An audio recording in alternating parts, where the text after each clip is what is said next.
घर के बाहर फट फट फट की जोर से आवाज हुई। सीमा को लगा कि पटाखे फूट रहे हैं। वो डर के मारे घर से बाहर निकली। देखा तो सामने योगेश यानी कि पतिदेव एक बुलेट बाइक पर बैठे हैं। अरे डर गई क्या? बाइक लेकर आया हूँ तुम्हें घुमाने के लिए। सच में? मुझे लगा पटाखे फूट रहे हैं। अरे पटाखे भी फूटेंगे और मिठाई भी बचेगी। माँ को तो बुलाओ। माँ भी बाहर आ जाती है। अरे योगेश बेटा, इतनी जल्दी आ गया?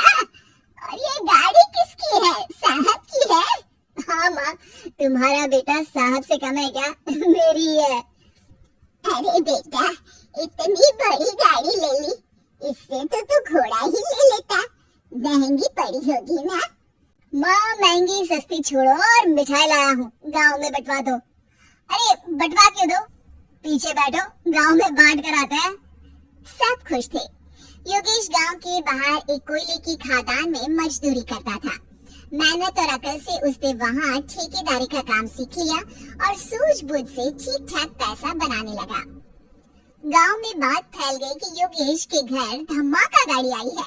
ऐसी गाड़ी पहले कभी किसी ने गांव में तो देखी नहीं थी। योगेश और माँ गाड़ी से वापस घर आ जाते हैं। बेटा, बाबूजी ऊपर से देख रहे होंगे और आशीर्वाद भी दे रहे होंगे तुझे। वो होते तो उनको भी घुमाता माँ। पूरे गांव में नाच नाच के मिठाई बांटने जाते। जैसे मैंने नाच नाच के बांटी थी जब वो अपने लिए एक साइकिल लेकर आए थे। बस बस, बाबूजी दो बात भी सुनाते कि फटफट वाली फटफटी ले आया। सीमा आगे कहती है, अपने लिए तो ये गाड़ी ले आए और मेरे लिए? अरे ये गाड़ी तुम्हारे लिए ही तो है। पक्का मेरे लिए है? अरे पक्का तुम्हारे लिए है। अगली सुबह जब योगेश सो रहा होता है तो उसे बाहर से गाड़ी की आवाज आती है। वो घबरा कर चिल्लाता है, चोर चोर, मेरी गाड़ी ले जा रहा है, चोर चोर। माँ भी जागती है और योगेश के साथ दरवाजे की तरफ भागती है। जैसे ही दोनों बाहर निकलते हैं तो देखते हैं कि सीमा गाड़ी चला रही है। अरे बहू, नाक कटवाओगी क्या? ये क्या कर रही हो? अरे गिर जाओगी, ये क्या कर रही हो तुम? सीमा गाड़ी को रोक कर कहती है, सारे गांव में घुमा लाई, कहीं नहीं गिरी। क्या? सारे गांव में घुमा लाई? अरे लोग क्या कहेंगे बहू? सोचा क्या एक बार? यही कहेंगे कि कितनी अच्छी गाड़ी है। अरे तुम्हारे बारे में। हाँ, कहेंगे ना कि देखो कितनी अच्छी गाड़ी पर बैठी है। बहू गाड़ी रखकर योगेश और सासू माँ के पास जाती है। तुमने कब गाड़ी चलाना सीखा? हमारे बाबूजी के पास पुरानी स्कूटर थी, सीख ली। फिर स्कूल में एक मास्टर जी भी ऐसी ही गाड़ी लेकर आते थे, उन्होंने सिखा दी। स्कूल के मास्टर आजकल यही सब तो सिखा रहे हैं। पढ़ाई का कुछ सिखाते तो कुछ भला होता। अरे बहू, अब गाड़ी मत चलाना। हमारे परिवार में कभी किसी औरत ने पीछे से आगे की सीट पे आने की हिम्मत नहीं की है। तुम भी मत करना, समझी? जी समझ गई माँ जी। सीमा सास की बात सुनकर चुपचाप रसोई में जाकर उदास होकर खाना पकाने लगी है। सास सुबह सुबह मंदिर से पूजा करके लौट रही होती है। तभी उसे दो औरतें रोक लेती हैं और कहती हैं, अरे बहू को थोड़े अच्छे लक्षण भी सिखा दो। गाड़ी चलाने निकली थी, गांव की मर्यादा का कोई ख्याल नहीं है। वही तो, अरे पैसे आने लगे हैं तो क्या मतलब कि किसी रीति रिवाज को नहीं मानोगे? अरे समाज में रहना है तो समाज के ढंग से ही रहना पड़ता है। अरे लाज भी नहीं आई बहू को?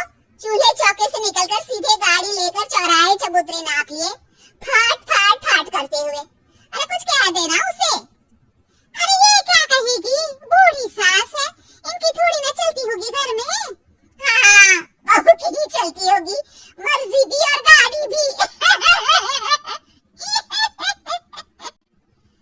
सास सब सुनकर घर आती है और बहू को चिल्ला के बुलाती है, अरे नाक कटवा दी सबके सामने गाड़ी चलाकर।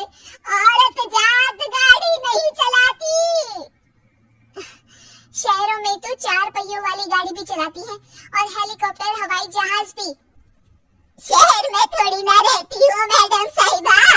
आज के बाद गाड़ी से ही नहीं, यूं भी निकलना बंद तुम्हारा घर से। माँ सही कह रही है, कहीं भी जाना हो तो मुझे बता देना, मैं लेके चलूंगा। आज माँ को तुम्हारे कारण कितनी बातें सुननी पड़ी। इतना कहते हुए योगेश वहाँ से चला जाता है।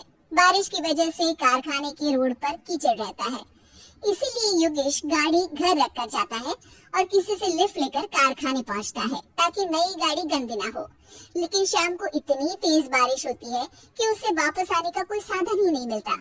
बारिश बढ़ती जाती है, रात के 11 बज जाते हैं। रास्ते में एक नदी का ब्रिज है, अगर उस पर पानी आ गया तो योगेश कारखाने में ही फंस जाएगा। पूरी रात भूखी प्यासे बितानी पड़ेगी। घना अंधेरा, बिजली की कड़कड़ाहट और तेज बारिश। राजेश डर भी रहा था, ठंड से कांप भी रहा था। तभी उसे रोड से आती हुई एक रोशनी दिखती है। वो देखता है कि उसके सामने एक बाइक आकर खड़ी हुई है। वो ऊपर वाले को धन्यवाद देकर उस बाइक वाले आदमी की तरफ बढ़ता है, पर पास जाकर देखता है तो भौचक्का रह जाता है। सीमा, तुम यहाँ इतनी बारिश में गाड़ी पर? पहले बैठो तो, नदी ब्रिज पे आ जाएगी तो जाना मुश्किल हो जाएगा। योगेश गाड़ी के पीछे बैठता है। सीमा गाड़ी चला रही है। मैंने तो तुमको पहचाना ही नहीं। गाड़ी की आवाज तो पहचानी होगी ना? अरे पर मुझे नहीं पता था कि तुम आओगी। अच्छा किया कि तुम आ गई।